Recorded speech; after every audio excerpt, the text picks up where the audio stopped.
Get out. Stay where I can see you so you don't cause any more trouble. You look like a fraud, and you don't belong here, so I won't serve you. The words cracked through the marble air of Southern Trust Bank like a whip. Manager Richard Dalton, a man with slick-back gray hair and a jaw carved in arrogance, pointed directly at a trembling black teenager. His fingers shook with disdain, his eyes narrowing as though Maya Harper's very presence polluted his branch. Maya froze. 14 years old. A scholarship student at Lincoln Preparatory Academy. Her uniform blazer was neatly pressed, her shoes polished, her backpack hugged to her chest as though it were a shield. She came with hope in her eyes, but now her lips quivered with confusion and fear. A security guard, tall and stocky with a badge gleaming under the fluorescent lights, stepped forward and seized her arm. His grip was merciless, a silent declaration, "You are guilty because you exist." Every head in the bank turned. The place smelled faintly of leather and polished oak, a shrine of wealth and privilege. Customers in tailored suits and pearl necklaces leaned closer to the drama. Whispered fragments floated through the room. Did she steal something? She looked so young. What kind of check could she possibly have? The whispers stung more than the guard's grip. Stand right here. Don't move, the guard barked, dragging her across the marble floor. He pushed her against the cold wall in the corner, far from the exit but visible to all, as if she were a criminal put on display. Maya's face burned. Her chest heaved. She wanted to melt into the floor, to disappear, but the eyes of the room followed her like predators. Miss Victoria Hargrove, the assistant manager, approached with a smirk that seemed carved into her bone. She was immaculate, a navy dress, diamond studs, heels that clicked with authority. Her voice dripped venom. "Pathetic," she said loudly enough for all to hear. "A girl like you walking in here with a check for $25,000. Please. We weren't born yesterday." Gasps fluttered across the lobby. Maya's hands shook as she dropped to her knees and rummaged through her backpack. I have my ID. I have my papers. It's all here." But when she reached the bottom, her stomach twisted. Her ID, the scholarship letter, the deposit slip, all gone. Confiscated minutes earlier by the teller who told her to wait. "No, no, no," she whispered. Panic swallowed her words. "My phone. I left it at school during study hall." Her chest tightened. Without her phone, she couldn't call her father. She couldn't prove she belonged. She was stranded. "Please," she begged, tears brimming. "I just need to call my father. He's expecting me. He'll explain everything." Victoria breezed past her, not even glancing down. "That's not our problem," she sneered, her heels striking the marble like nails in a coffin. The guard's grip tightened. "Stay quiet." The bank hummed with tension. Some customers frowned, discomfort stirring in their eyes. An elderly black woman in a wide-brimmed church hat shook her head slowly, grief etching deep lines across her face. She had seen this scene before, different time, different decade, same humiliation. But younger customers, the ones with phones, were already raising their cameras. A boy whispered loudly enough for others to hear, "I'm live streaming this. They're profiling a kid." The viewer count ticked upward. Dozens. Hundreds. The comments section exploded. "This is racism live on camera. She's just a child. Call her parents, call the press." Maya's breath hitched. She could feel the world pressing in, strangers witnessing her shame in real time. She thought of her father, his deep voice reminding her that their family had survived worse, that her education was a weapon no one could take away. She thought of her grandmother, who had marched in Selma in 1965 and told her, "Child, you carry our legacy in every step." Her heart pounded. Could she carry it now? Enough. The voice boomed from the glass doors. Every head turned. Polished shoes clicked against the marble floor, deliberate and calm. A tall figure entered. Silhouetted against the sunlight, his presence commanding silence. Maya's eyes widened. Relief surged through her chest. She knew that stride. She knew that strength. Her father had arrived. And the bank had no idea what storm had just walked in. The doors of Southern Trust Bank whispered closed behind him, sealing the room in a heavy silence. Every eye in the lobby turned to the man who had just entered, tall, broad-shouldered, his suit pressed so sharply it seemed to cut the air itself. Mr. Elijah Harper. For the customers, he was a stranger. For the employees, a problem they hadn't yet recognized. But for Maya, pressed against the marble wall like a prisoner, he was salvation. Her knees wobbled, tears streaming down her cheeks. "Daddy," she whispered, her voice trembling, "they wouldn't let me deposit my scholarship money. They said I was lying." The crowd stirred, a low hum of outrage rolling through the polished lobby. The elderly woman in the church hat closed her eyes, lips moving in silent prayer. "Lord, let justice walk through these doors today." Elijah stepped forward, his voice steady, deep as a church organ. "Unhand my daughter. Now." The guard hesitated, his grip tightening around Maya's arm as though control could shield him from accountability. "Sir, she was causing a disturbance." "A disturbance?" Elijah's eyes blazed, his voice slicing through the pretense. "She's 14. She came to deposit her scholarship check. And you call that a disturbance?" The guard faltered. The customers murmured. A few even clapped softly, defiance building in the crowd. But then, like a vulture descending, manager Richard Dalton strutted forward. His voice oozed condescension, each word dipped in poison. "Sir, perhaps you don't understand how things work here," Dalton sneered. "We have procedures. We don't just take checks from anyone off the street." Elijah's jaw tightened. The bank's marble floor reflected the tension like a mirror of history. He had seen this tone before, lived through it as a boy when his father was denied service at a diner in Birmingham, Alabama. 50 years had passed, yet the venom hadn't changed. "You're saying my daughter looks like someone off the street?" Elijah asked, his voice controlled, each syllable wrapped in steel. Dalton crossed his arms. "She walked in with a suspiciously large check, no phone, no immediate ID. That's suspicious behavior." The Livestream boy's voice cut in from the corner. "Suspicious? She's in a school uniform. She had her papers until your teller took them." The chat scrolled wildly on his phone. "This manager is digging his own grave. Racism caught live, share this now. Protect that little girl." Maya clung to her father's arm, her small fingers trembling. "Daddy, they said I don't belong here.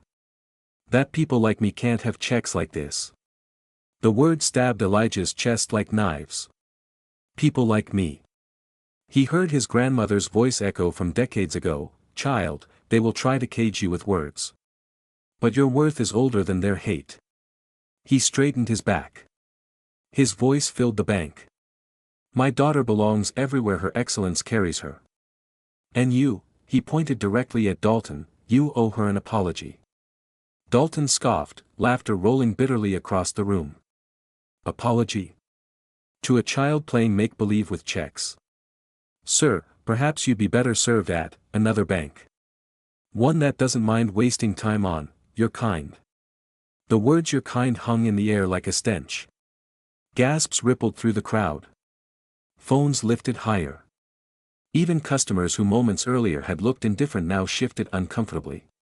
"Your kind," the elderly woman repeated, her voice trembling with fury.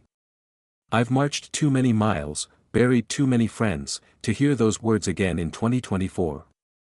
The lobby erupted with voices. Some shouted at Dalton, others demanded supervisors, and still others kept filming. The tension built like thunder before a storm. And yet Dalton smirked, convinced of his power. He turned to Elijah. "Sir, I suggest you leave before I have security call the police.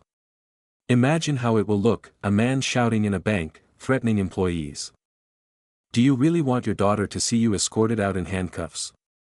The threat sliced through the air. Maya's chest tightened, panic rising. "Daddy, please, don't let them take you." Elijah placed a steady hand on her shoulder, his calm radiating like a shield. "They won't take me. Not today. Then, with deliberate grace, he reached inside his jacket. For a moment, the guard stiffened, hand twitching toward his belt. But Elijah only pulled out a sleek leather folder, embossed with a golden emblem. He set it on the counter with a quiet authority that silenced the room. Dalton frowned. And what is this supposed to be? Elijah leaned forward, his voice a low rumble. The paperwork that says this bank answers to me. Gasps echoed like thunderclaps. Maya's eyes widened, the live stream comments exploded, and Dalton's smirk faltered for the first time. The cliffhanger had arrived. The manager had just mocked the wrong man. The marble lobby of Hancock Trust Bank buzzed with whispers as the tension thickened. Cameras rose higher, phones tilted forward, and every face seemed fixed on the corner where 14-year-old Maya Harper stood beside her father. The bank manager, Richard Dalton, tried to steady himself, but sweat glistened on his forehead. He adjusted his tie nervously, the once confident smirk gone. His voice cracked as he spoke. "Sir, I told you, your daughter's check raised red flags. It looked fraudulent. I was only protecting the bank." Elijah Harper's dark eyes narrowed, and his voice thundered like a sermon echoing through a church sanctuary. Protecting the bank? You call humiliating a child protecting the bank? You call dragging a 14-year-old across marble floors protecting anything? No, Mr. Dalton. What you call protocol, I call prejudice. The crowd murmured in agreement. One older man, dressed in a neat brown suit, muttered loud enough for others to hear, "I lived through Jim Crow." Same excuse every time. Call it policy, call it procedure, it's the same poison in a different bottle. Phones buzzed as notifications poured in. The live stream had hit 25,000 viewers. Comments flashed across screens. He doesn't know who he's dealing with. This feels like Selma all over again, different stage, same struggle.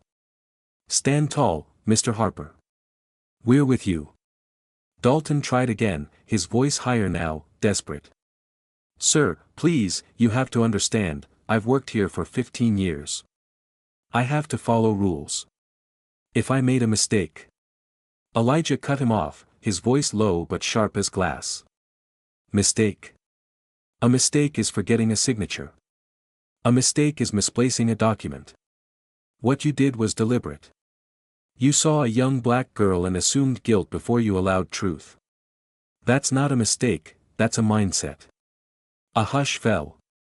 The weight of his words pressed down like the air before a summer storm. Maya's small hand tugged at her father's sleeve. Her eyes brimmed with tears, but her chin lifted with a new strength. Daddy, they wouldn't even let me speak. They wouldn't even let me show them my ID. I felt invisible. Elijah bent down so only she could hear, but the cameras still caught fragments of his words. Baby, they tried to erase you because of what you look like. But remember, truth can't be erased. It shines, even when people try to cover it. The elderly woman in the wide-brimmed hat raised her cane like a preacher raising a Bible. Tell it, she shouted. Tell it, brother. I've seen this before, and I'll see it fall again. The crowd clapped, the sound echoing against the polished marble like the rhythm of a gospel drum. Dalton stumbled back, clearly rattled. He looked toward the security guard, searching for backup. But the guard had already loosened his stance, his shame visible.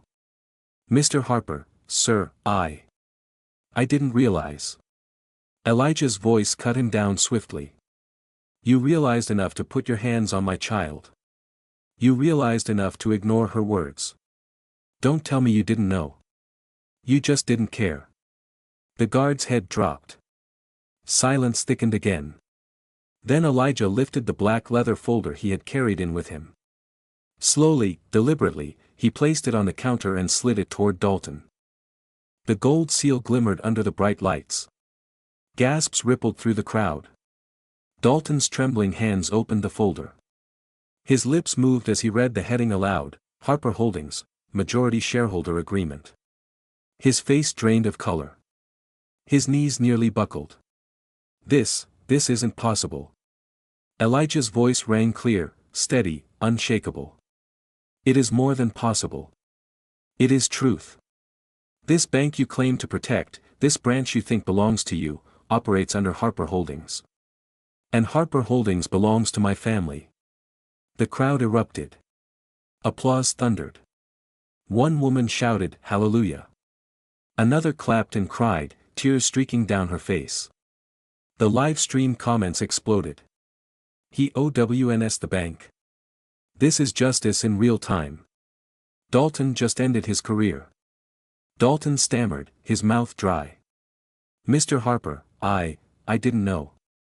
I was just." Elijah slammed his palm on the counter, the sound like a gavel striking judgment. "Enough. You didn't want to know. You were too busy looking down to ever look deeper. You disrespected my daughter, and in doing so, you disrespected me, this bank, and the legacy my family built brick by brick." He turned to face the growing crowd. His voice rose like a preacher at revival, pulling every soul into the moment. "This is bigger than my daughter. This is about every child ever told they don't belong. About every parent who watched their child shrink under the weight of lies.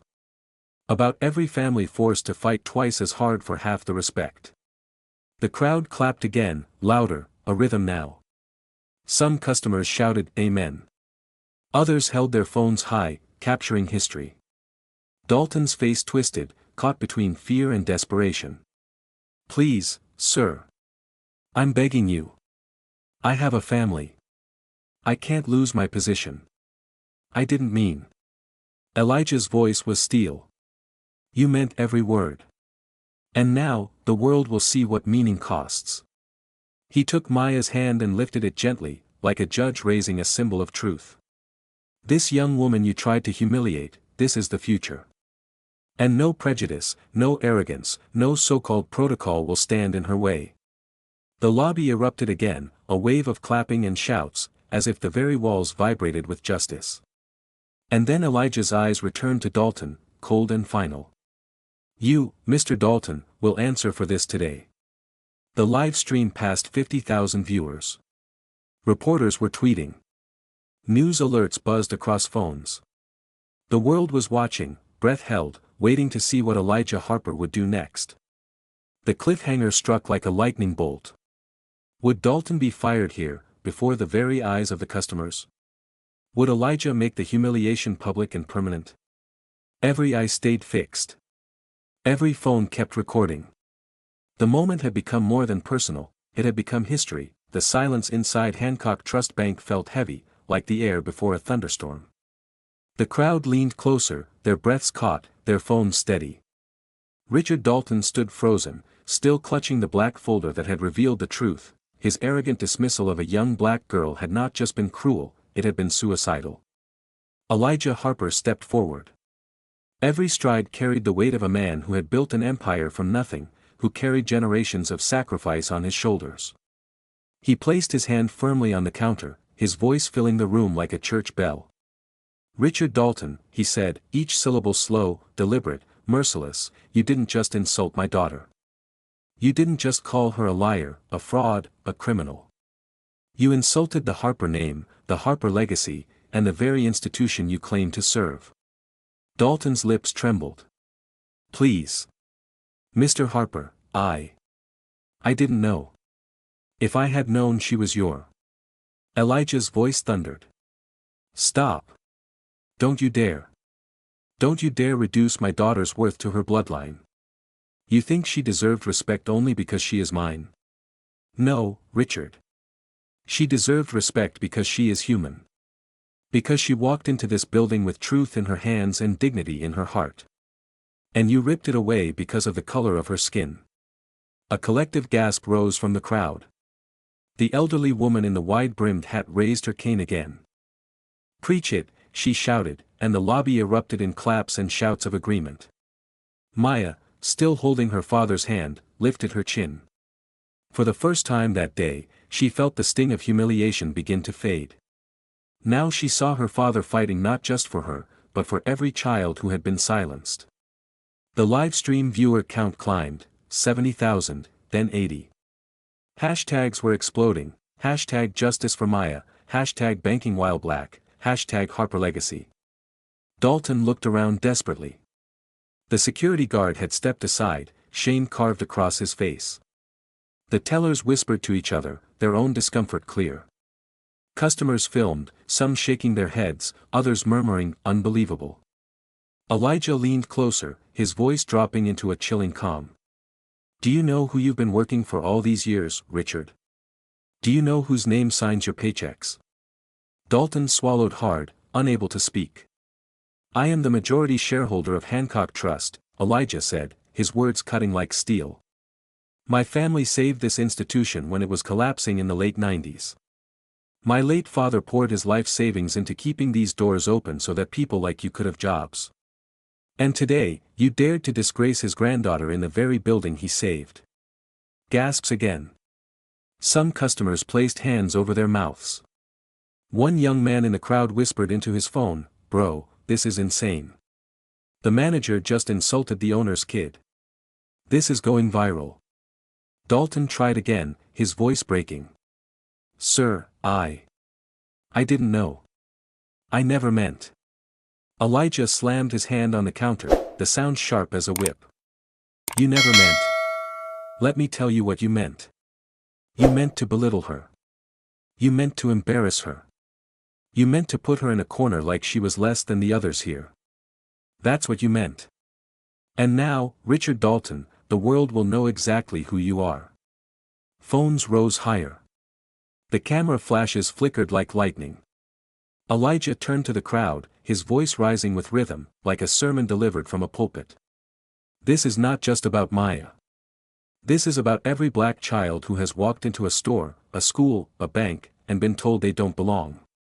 This is about every parent who has held their child close at night and said, don't let their hate define you. This moment is for them. The crowd erupted, claps, shouts, even tears. Someone began to hum a gospel tune, soft at first, then louder as others joined. The sound filled the lobby like a hymn of defiance. Dalton's hands shook. His world was collapsing in front of him.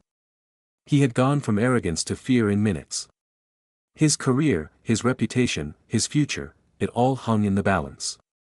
Elijah straightened, his presence towering. He gestured to a young woman in a gray suit who had entered quietly during the commotion. She carried a briefcase, her steps confident, her gaze sharp. This, Elijah announced, is attorney Rachel Green. She represents Harper Holdings. She is here today for one reason, to ensure accountability. Rachel set the briefcase on the counter beside Dalton. She opened it with a click, pulling out documents stamped with the Harper Holdings seal. She placed them directly in front of him. Mr. Dalton, she said coolly, consider this your immediate termination notice. Effective today, you are relieved of all duties. You are barred from entering any Hancock Trust property. Security will escort you out. Dalton's face drained of color. His knees bent, and for a moment, it looked as though he might collapse. No, please. I have a family. I can't. Elijah's voice cut him down like thunder splitting the sky. And you thought nothing of humiliating mine. Leave, Richard. You will answer for this, not in whispers, not in excuses, but in truth, under the eyes of justice. The security guard, now visibly ashamed, stepped forward slowly. For the first time, his grip was not harsh but steady, almost reluctant. He placed his hand on Dalton's arm and whispered, "Come on, sir, it's over." The crowd began to cheer, a wave of clapping that rose like a storm. Some customers shouted, "Justice." Others simply held their phones high, capturing the moment that would echo across news stations within the hour. Maya watched, her young heart pounding, her eyes wide with both awe and relief. For once, she was not invisible. For once, the world saw her not as a suspect, but as a symbol of strength. Elijah placed his arm gently around her shoulders, pulling her close. His voice softened, but the words carried to every corner of the bank. Remember this, Maya. They tried to make you small. But today, you stand tall, not because of my name, but because of your truth. Dalton was led toward the exit, his face pale, his steps unsteady. The cameras followed, every second streamed, every reaction captured. But the story wasn't over.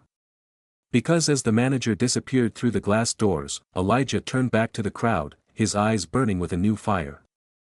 "This bank," he said, "will never be the same. Change begins today." The cliffhanger hung in the air like the final note of a hymn. What systemic changes would follow? Would Harper Holdings reveal deeper reforms? Would Maya's humiliation spark a movement far beyond these walls? The world was waiting to see. The air inside Hancock Trust Bank was charged with something greater than anger now.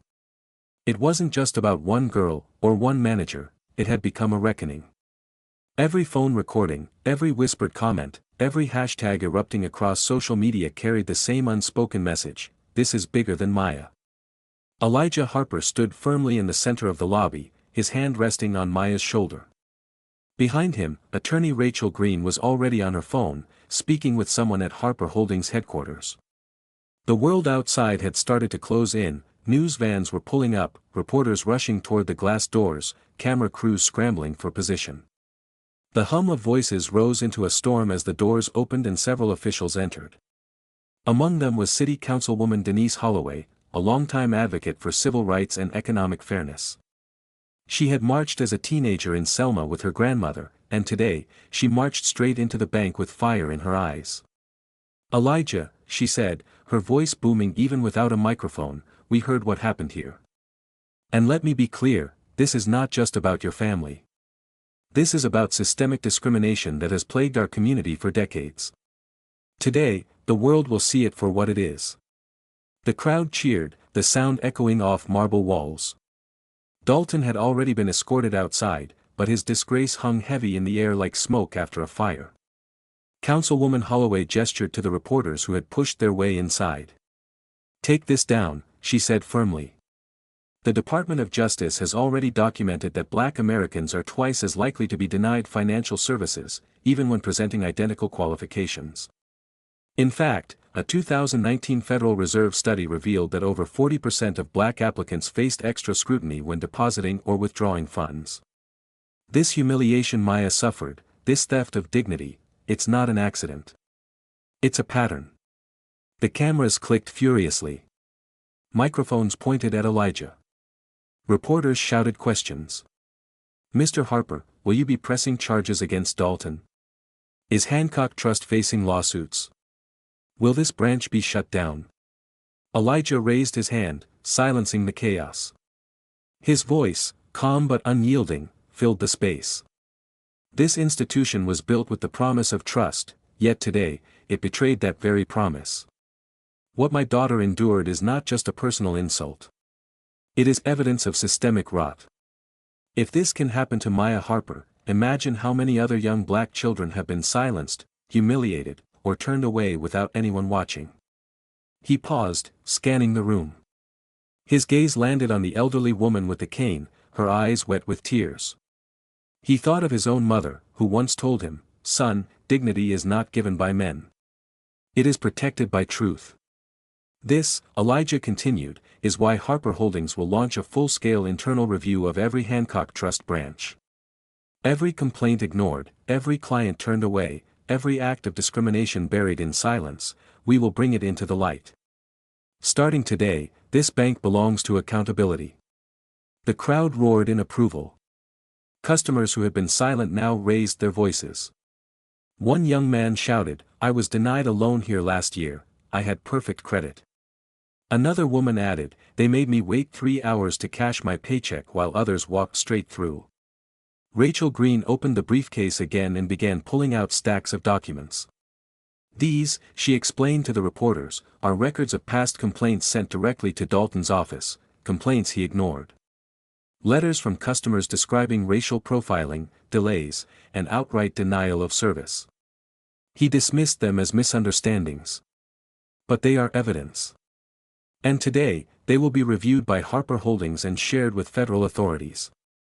Maya looked up at her father, astonishment written across her face. "Daddy," she whispered, "you knew?" Elijah nodded softly. "I knew there were problems. But today showed me the cost of silence. I will never let your voice, or the voices of others, be buried again." Councilwoman Holloway stepped forward once more, her words carrying the weight of generations. Let this be known, discrimination in financial services is not just bad practice, it is illegal. Under the Civil Rights Act, under the Equal Credit Opportunity Act, this institution is liable for the harm caused. And thanks to Mr. Harper, the reckoning begins here, today. The live stream comments surged. Messages poured in, this is history. I cried watching that father defend his daughter. About time someone exposed them. The viewer count ticked past 120,000. But the most powerful moment came not from Elijah, nor the councilwoman, nor the reporters. It came from Maya herself.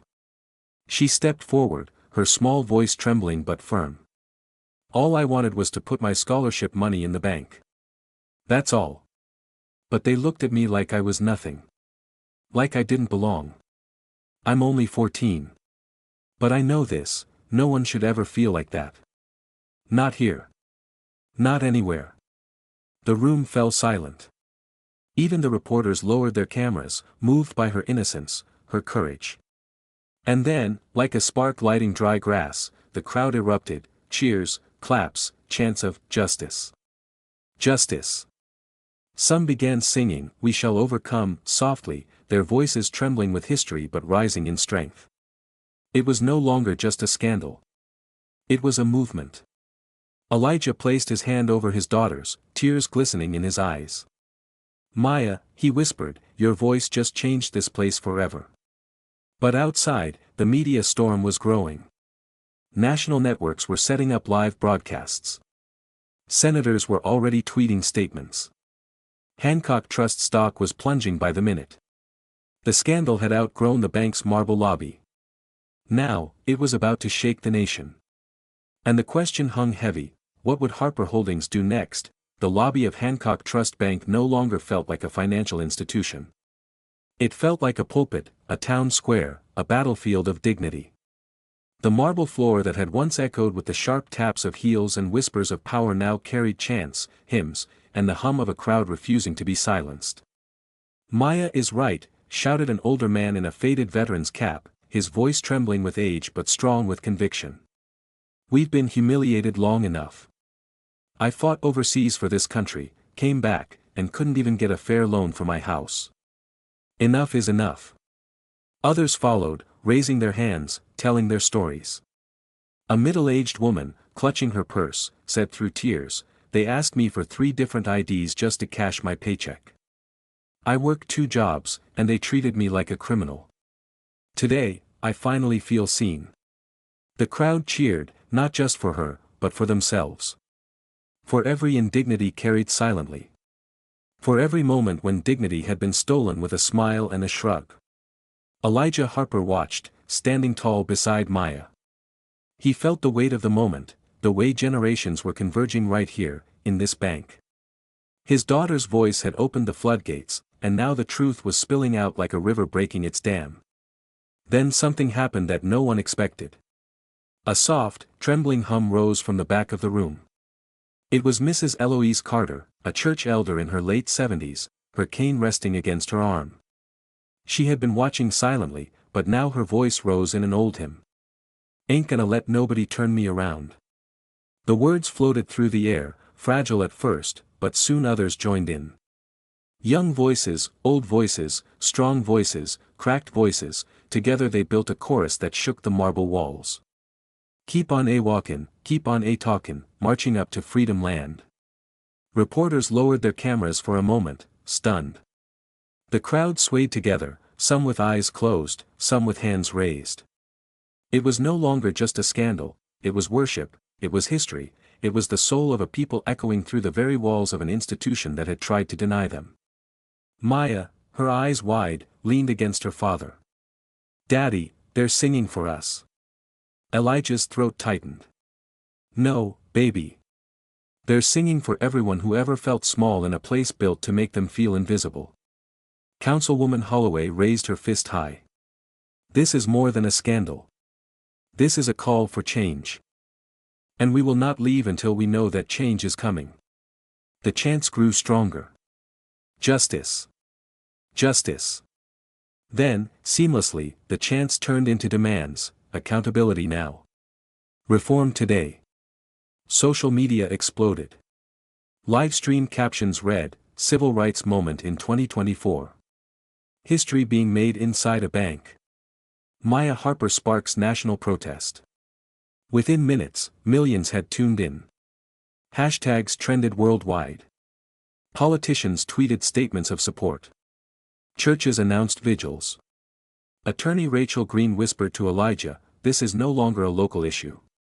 Washington will be watching by tonight." And indeed, the ripple effects had already begun. Outside, dozens of supporters had gathered, holding makeshift signs, "We stand with Maya. Money can't buy justice, but justice will change banking. End financial racism." Inside, the atmosphere was electric, alive with a unity that transcended age, class, and background.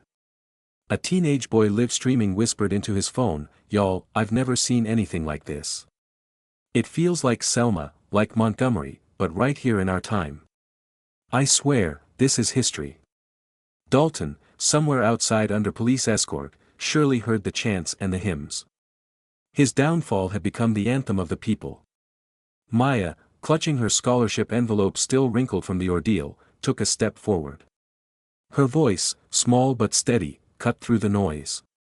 "I don't want anyone else to ever feel like this again. Not in a bank. Not in a school. Not anywhere. Please, let this change something." Silence followed her words, and then a thunderous cheer erupted, louder than anything yet. Elders cried, strangers hugged, chants echoed. Her stand had become theirs. A reporter, wiping away tears, turned to her cameraman and whispered, "She's only 14, but she just spoke like a leader. Like Rosa. Like Dr. King. The future just walked into the room." But as powerful as the unity was, the real question remained: what would the institution do now? Would they try to bury this under legal jargon and apologies, or would they face the tidal wave of accountability crashing at their doors? The hymns softened, replaced by chants again. The people were no longer asking, they were demanding.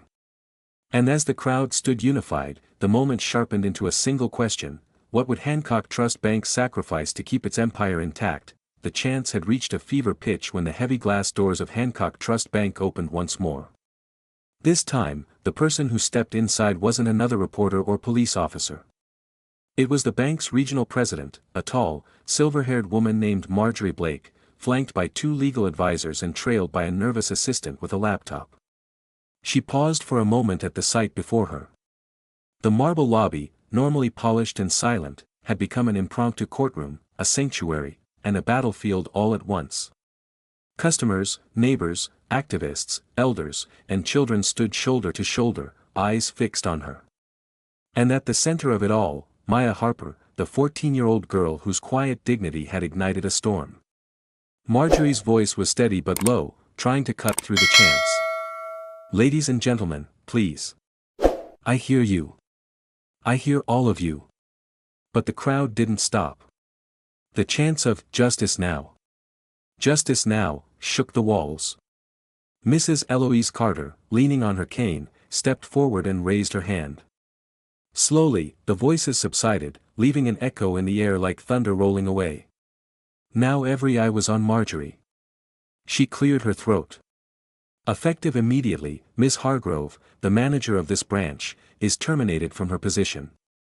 Gasps, then cheers, erupted through the crowd. But Marjorie raised her hand again. "And Mr. Dalton, the operations director, terminated as well. Their actions, their failure of judgment, and their disregard for the dignity of our community have no place in this bank." Outside, reporters shouted into their cameras, "Breaking news, Hancock Trust Bank terminates top staff after racial profiling incident." Elijah Harper stepped forward, his arm protectively around Maya. "This isn't just about 2 people," he said firmly. "This is about a system that allowed them to act this way in the first place." The crowd roared in agreement. Councilwoman Holloway added, "If you think removing 2 names from the payroll erases decades of financial injustice, you are mistaken. What about the policies? The training? The data that shows black customers are turned away at higher rates. The regional president's face paled slightly. She knew cameras were recording, every word etched permanently into public record. You are right, she admitted. This institution has failed you. I cannot undo the humiliation inflicted on this young woman, but I can promise you this: change will come. She turned toward Maya, her voice softening. Miss Harper, on behalf of Hancock Trust Bank, I offer my deepest apology.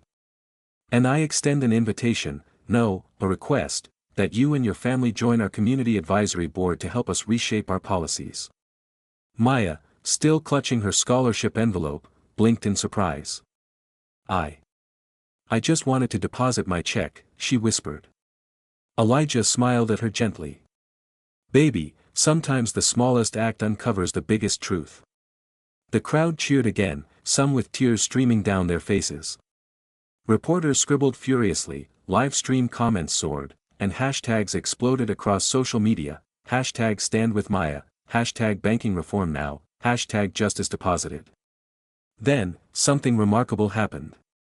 Councilwoman Holloway led the people in a prayer. Hands linked across the marble floor, across generations and backgrounds. A circle of unity formed inside the very building that had once symbolized exclusion. And when the Amen rose, it was strong, soulful, and unbroken. In the days that followed, the impact only grew. National headlines covered the story: Teen sparks banking reform after racial profiling, Maya Harper, the voice of a new generation. Civil rights organizations demanded systemic changes, congressional hearings were announced, and other banks rushed to review their own policies before scandal found them too. At Hancock Trust, the board of directors implemented mandatory anti-discrimination training, community oversight panels, and transparency in loan and service approvals. But more importantly, Maya's name had become a symbol, a reminder that dignity denied to one becomes a fight for all. In her neighborhood, elders began calling her Little Rosa, a nod to Parks, a whisper of legacy. At church, the pastor preached, out of the mouths of children comes the truth of God's justice. And in her school cafeteria, classmates who once barely noticed her now looked at Maya with pride. One evening, weeks later, Elijah and Maya sat at their dinner table, bowls of collard greens and cornbread between them. Elijah reached across, taking his daughter's hand. Do you know what you did, baby girl? She shook her head. I just stood up because it wasn't right. Her father's eyes softened. Exactly. And because you stood, millions more are standing too. Remember this, Maya, one voice can lift generations. Maya smiled then, a smile lit with hope, pride, and something greater. A sense that she was part of a story much bigger than herself. And as the sun set outside their window, painting the sky in gold and crimson, the sound of distant church bells carried across the neighborhood. A hymn rose in her memory, the same one sung in the bank lobby: ain't gonna let nobody turn me around. No one ever would again.